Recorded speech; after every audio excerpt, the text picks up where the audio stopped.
Steve, of course, most of the cameras are focused on what's being said inside the UN for the assembly. But the I team took both conventional and hidden cameras out to shops, restaurants, and hotels. And Chris Glorioso found elites from some of the world's poorest nations seeming to live the high life on the streets of Manhattan.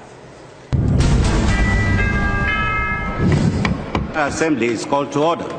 While all the world's lofty business is debated at the UN General Assembly on First Avenue, some diplomats flock to Fifth Avenue for a different kind of business. Are you guys with the Swaziland delegation? Yes. These are visitors traveling with the UN delegation from the African kingdom of Swaziland. Bags in hand, they just walked out of Bergdorf Goodman, one of Manhattan's highest-end department stores. What did you get from Bergdorf Goodman? One of the Swazi visitors told us she didn't buy the merchandise, it was a gift. But far from Fifth Avenue's retail paradise, her homeland is struggling. UN data shows nearly 70% of Swazis live on less than $2 a day.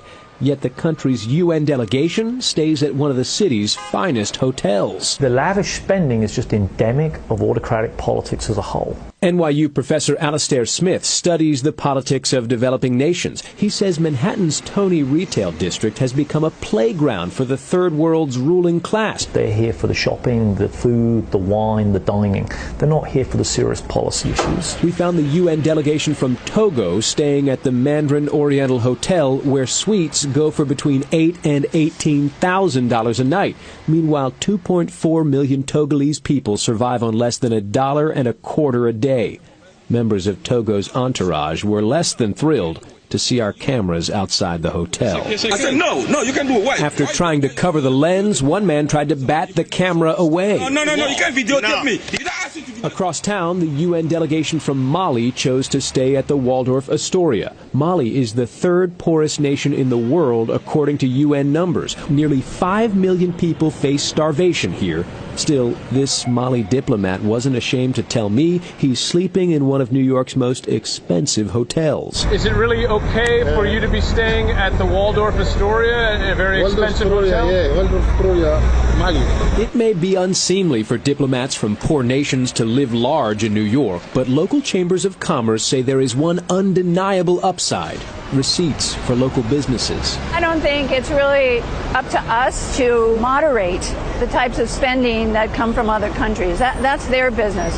What I'm concerned is with the economic impact in the city. And regardless of who's spending the money, I like the money. I want the money. We should also point out not every developing nation chooses to stay at lavish hotels. We found members of the Tanzania delegation at the DoubleTree. Still, nonprofits that monitor developing nations are becoming increasingly sensitive to the issue of third world rulers spending money abroad. The group 100 Reporters is holding a contest to see if New Yorkers can snap photos of UN diplomats spending money ostentatiously. We have linked to that contest on our website, NBCNewYork.com. The UN General Assembly, of course, will finish up tomorrow. Back to you.